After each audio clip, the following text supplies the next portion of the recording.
राम राम राम सर्वेभ्यः नमस्काराः हृत्पूर्वकं स्वागतम् अद्य इदानीं गुरुवन्दनेन प्रारम्भं कुर्मः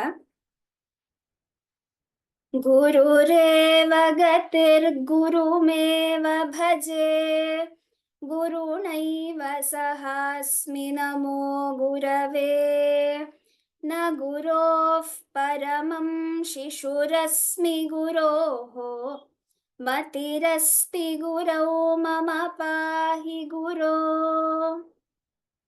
ब्रवीमि संस्कृतं वाचा ध्यायामि संस्कृतं हृदा कुर्वे सेवाञ्च कायेन वन्दे संस्कृतमातरम् यो नरः संस्कृतव्योम्नि ह्यालयं रमते मुदा संस्कृतिं चैव संस्कारं विन्दते नात्र संशयः Ram Ram Ram once again a very warm welcome to this course Amarakoshah Parayanabhyasah Dvitiyah Kandah Bhumi Pura and Shaila Varga-s. So welcome to learn to chant Amarakosha, the second Kanda, which includes Bhumi, Pura and Shaila Varga. So our teacher is Dr. Venkatasubramanian P. We all know Mahodaya very well and have seen him. Nevertheless, just to give a very quick introduction, our teacher, our Guravaha, Mahodayaha, is an exponent of Vyakarana Shastra and also Alankara Shastra, holding an MA in both of these, and has learned under Maha Mahopadhyaya scholars, and we are very humbled and blessed to be learning from our Guravaha. We also have Pratibha Sarangapani as our teaching assistant for this course. All of us who have attended the first Kanda, the course of Amarakosha, which included the first Kanda, are very well known with how enchanting Mahodaya's voice is. So we are also very happy to have Pratibha Bhagini as our teaching assistant. She has also been a teacher at Jyoti Kendriya Vidyalaya in Bangalore. Furthermore, I am Prithvi Shenoy, and I consider this a great blessing indeed to be a panelist and teaching assistant for this course. Punaha Swagatam to this Amarakosha Parayanabhyasah course. Quickly taking a tour of how to join the class. We have to open the web page, sanskritfromhome.org. So once we open sanskritfromhome.org, we can see the option to log in on the right-hand side. So on clicking login, it will ask for the username and password, and on entering it, we will be able to see a panel like this, which has today's classes. And for Learn to Chant Amarakosha, click on this blue colored Join Now button, so through which we can join the class. A few webinar guidelines from which we can derive maximum benefits of this course. We have the options of raise hand, Q&A, and also to mute or unmute ourselves on the Zoom platform. We can join through the PC, Android or iOS devices, even from our mobile phones itself. So you can raise your hand or type in your questions through Q&A, where a chat box will pop up and you can send your questions even anonymously. We request all the attendees to please mute yourselves when you're not speaking. And one of the most exciting news which we have here is the Sanskrit from Home app, the mobile app version, from which you can take classes easily from anywhere. We request you to download this if you still haven't. and install the app by scanning either of these QR codes. So this will be available on the course page and be uploaded as a PPT. In case you have any questions or want to share anything with us, please write an email at sanskritfromhome@vyomalabs.in or call us at this number. So with that being said, I hand over the session to our teacher. Dhanyavadaha. Ram Ram Ram. Sarvebhyah namaskaraha. A warm welcome to the Amarakosha course, Learn to Chant Amarakosha course. In this course, we will be studying 3 Vargas, the Bhumi Varga, the Pura Varga and the Shailavarga. So we have with us Pratibha Bhagini, who is a Sanskrit teacher and a scholar who has completed her MA in Sanskrit and has been studying and teaching Sanskrit for the past 13 years. So we are very fortunate to have her for this second Kanda course. She has gladly agreed not only to be a panelist but also on whenever I have some absence or some emergency, she has agreed to take the class. So she will be my co-faculty for this course. Prithvi Shanai will also assist us in other activities of this course and help us practice the shlokas, give us some assignments, make this class more interesting. All those help us play some games. All these things will be done by our Prithvi Bhagini, who is a computer science graduate from RVIT. She has been a student of Sanskrit with me from the past 14 years. So she has studied the Amarakosha and the Ashtadhyayi and has passed all the exams, Vyoma-samskrta exams, and is a very, very bright student. And all of us must have seen her in the chanting courses of Vyoma, where we see her as a panelist and a pronunciation expert. She also takes some independent courses for telling stories, arts and crafts, etc. We welcome her also to this course. So we have Vasudha Bhagini, Amogha and others, Nagashri Bhagini and other team members of Vyoma who will be helping us throughout this course. This course will be a very fast-paced course. We will be doing 20 lines per class, almost. The first 2 classes is an exception where we'll be doing, say, about 10 lines as per Bhagavan's wish. But from Monday onwards, we have regular 1-hour classes and we have only 2 classes per week. So the plan is to finish the 100 lines, say in about 16 to 20 classes with the exercises and the practice sessions and understanding the meanings, Padacheda, the Anta, Linga, whatever Amarasimha wants us to know, all that we will be doing. We may not be doing the etymological derivations and detailed explanation of any background anecdote stories related to the word or the Varga. Whatever is required for understanding, we will definitely understand. And we can raise all the questions at the end of the session where there will be a question answer session. The first 2 classes will not have any question answer sessions. If you have any doubts, you can join the WhatsApp group and ask the questions. Also, you can ask questions through the email. But I would request you to be patient. As long as you join the class tomorrow and day after, within about 3 classes, you will get to know all the details.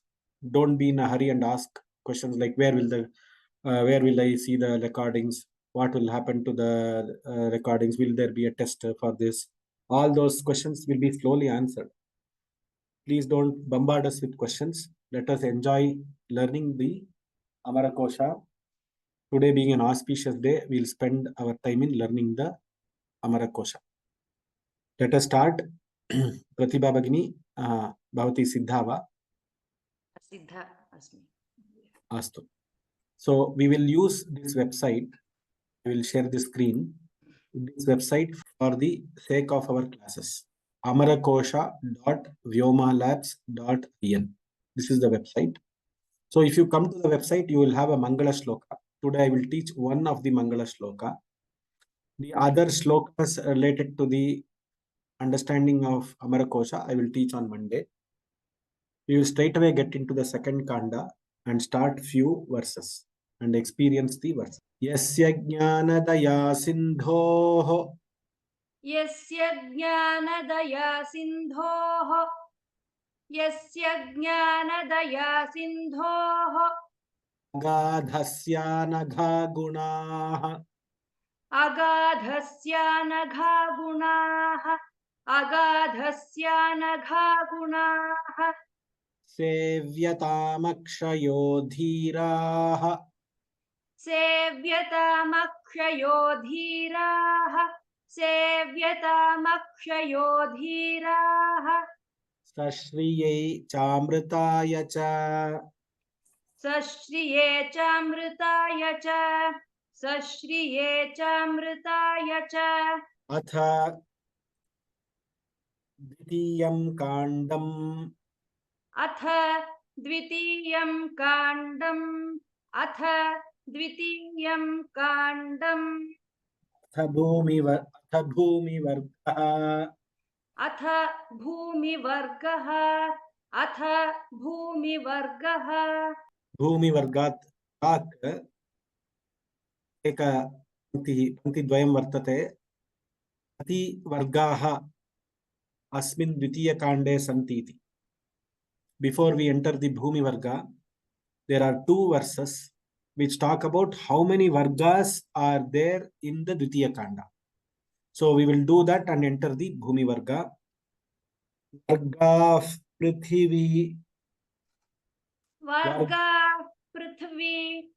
Varga Prithvi. Pura. Pura. Pura. Shmabhrit.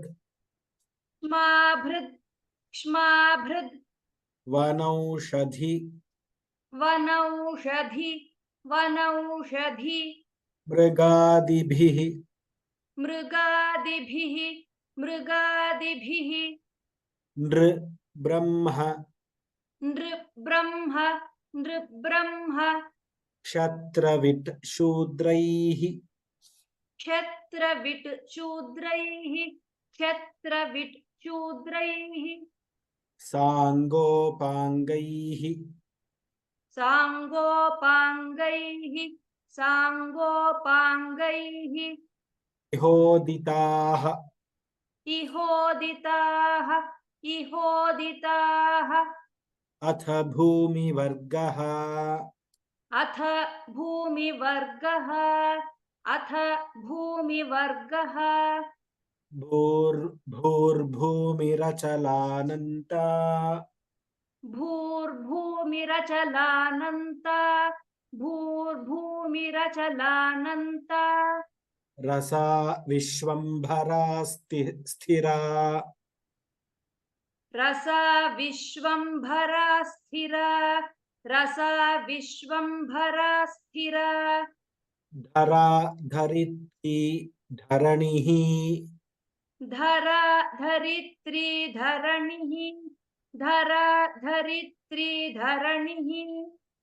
शोणिर्ज्या Kashyapi क्षितिः. क्षोणिर्ज्या काश्यपी क्षितिः. क्षोणिर्ज्या काश्यपी क्षितिः. There is also a Pathabheda. Dhara dharitri dharani kshonijya kashyapi kshitihi. So we will be learning the main Patha which is there in the verse. Whatever is given in the bracket is Pathabheda found in some versions of the Amarakosha books. But it is given for reference that there is a Pathabheda. Sarvam saha vasumati. सर्वं सहा वसुमती. सर्वं सहा वसुमती. Vasudhorvi vasundhara. वसुधोर्वी वसुन्धरा वसुधोर्वी वसुन्धरा गोत्रा कुः पृथिवी पृथ्वी गोत्राकुः पृथिवी पृथ्वी गोत्राकुः पृथिवी पृथ्वी क्ष्मावनिर्मेदिनी मही क्ष्मावनिर्मेदिनी मही क्ष्मावनिर्मेदिनी मही विपुला गह्वरी धात्री विपुला गह्वरी धात्री विपुला गह्वरी धात्री गौरिला कुम्भिनी क्षमा गौरिला कुम्भिनी क्षमा गौरिला कुम्भिनी क्षमा भूतधात्री रत्नगर्भा भूतधात्री रत्नगर्भा भूतधात्री रत्नगर्भा जगती सागराम्बरा जगती सागराम्बरा जगती सागराम्बरा The other patha is Jagati Ratnagarbha cha जगती रत्नगर्भा च जगती रत्नगर्भा च Bhutadhatriabdhimekhala भूतधात्र्यब्धिमेखला भूतधात्र्यब्धिमेखला Grima Pankti Mrinmrittika Prashastatu मृन्मृत्तिका प्रशस्ता तु मृन्मृत्तिका प्रशस्ता तु Mritsa Mritsna cha Mrittika.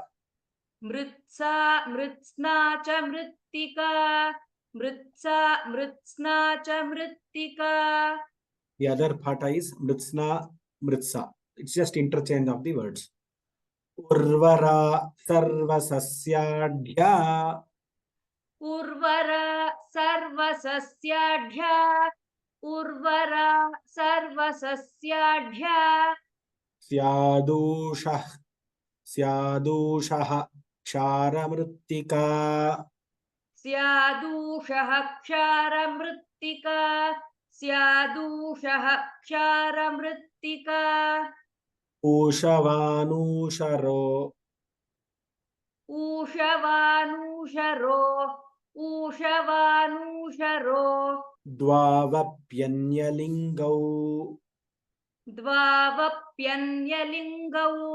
द्वावप्यन्यलिङ्गौ स्थलं स्थली स्थलं स्थली स्थलं स्थली समानौ मरुधन्वानौ समानौ मरुधन्वानौ समानौ मरुधन्वानौ द्वेखिला प्रहते समे द्वे खिला प्रहते समे द्वे खिला प्रहते समे विश्वथो जगति लोकः त्रिष्वथो जगति लोकः त्रिष्वथो जगति लोकः विष्टपं भुवनं जगत् विष्टपं भुवनं जगत् विष्टपं भुवनं जगत् लोकोऽयं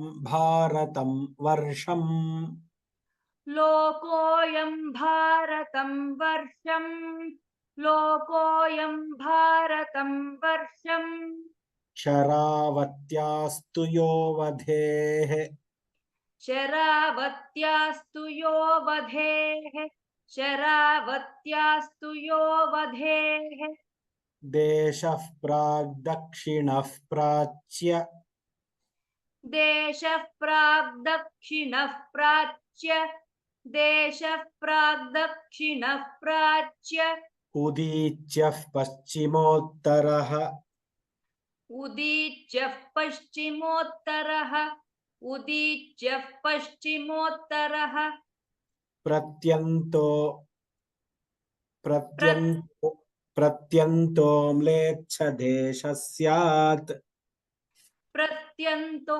म्लेच्छदेशः स्यात् प्रत्यन्तो म्लेच्छदेशः स्यात् मध्यदेशस्तु मध्यमः मध्यदेशस्तु मध्यमः मध्यदेशस्तु मध्यमः आर्यावर्तः पुण्यभूमिः आर्यावर्तः पुण्यभूमिः आर्यावर्तः पुण्यभूमिः मध्यं विन्ध्यहिमालयोः मध्यं विन्ध्यहिमालयोः मध्यं विन्ध्यहिमालयोः हिमागयोः is another पाठ नीव नीवृज्जनपदो देश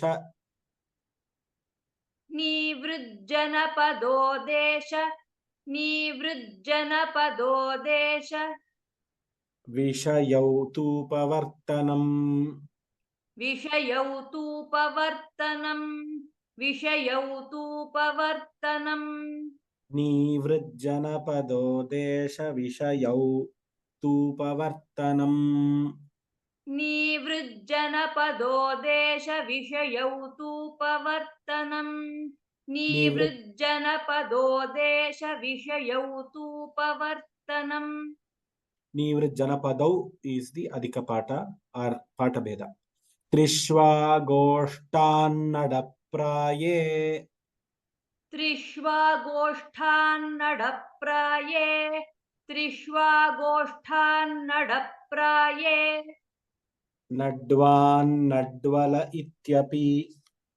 नड्वान्नड्वल इत्यपि नड्वान्नड्वल इत्यपि कुमुद्वान् कुमुदप्राये कुमुद्वान् कुमुदप्राये कुमुद्वान् कुमुदप्राये वेतस्वान् बहुवेतसे वेतस्वान् बहुवेतसे वेतस्वान् बहुवेतसे शाद्वलशादहरिते शाद्वलः शादहरिते शाद्वलश्चादहरिते सजम्बाले तु पङ्किलः सजम्बाले तु पङ्किलः सजम्बाले तु पङ्किलः उत्तमं धन्यवादाः भगिनी so I give back the control to Prithvi Bhagini for further announcement. Dhanyavadaha Mahodaya. Before we conclude today's class, we'll just see a few nuggets about Amarakosha. So what is it that comes to all our minds when we say Amarakosha? The very famous Pankti, which is Ashtadhyayi Jaganmata Amarakosho Jagatpita. So like we all know, the first Mangalam of Amarakosha, which says, Yasya Jnanadaya Sindho Ragadhasya Nagha Gunaha. There we see that Amarakosha is also called Namalinga Anushasanam, and this is a dictionary having about 3,000 lines and almost 11,600 or more words. And this is composed by Amarasimha. So learning Amarakosha is extremely beneficial for understanding all the kavyas or seeing the meanings of all the texts that we learn. Since there are 3 kandas in Amarakosha, it is also called as Trikandi. Like our teacher has already mentioned, the course methodology is as follows. The 3 Vargas of second Kanda, which were mentioned, Bhumi, Pura, Shaila, will be taught and covered in approximately 18 sessions. And we'll also have assignments, quizzes, and projects to aid our learning. For whom is this class? All the students who want to converse in Sanskrit. If you want to find synonyms or if you want to find multiple words for one single object, then this is the place and this is the course which we have to learn. and all the other students who are looking to enrich their vocabulary, learning Sanskrit, shlokas, or other texts. And even if you're interested to know about the grammatical attributes. Also, like our teacher already mentioned, the detailed explanation is not covered. The etymology or the vyutpatti of the words is not dealt with in this course. So these are some of the best practices so that we can learn and make the most out of this course. Finally, this is the resource which we are going to use for all our classes. So even if you have to practice, just go to the website amarakosha.vyomalabs.in. So with that, we come to the conclusion of our first class. Let us do Mangalacharanam and Guru Vandanam as our teacher does. स्वस्ति प्रजाभ्यः परिपालयन्तां न्यायेन मार्गेण महीं महिषाः गोब्राह्मणेभ्यः शुभमस्तु नित्यं लोकाः समस्ताः सुखिनो भवन्तु लोकाः समस्ताः सुखिनो भवन्तु Ram Ram Ram We'll meet tomorrow at 5:30 for Amarakosha class.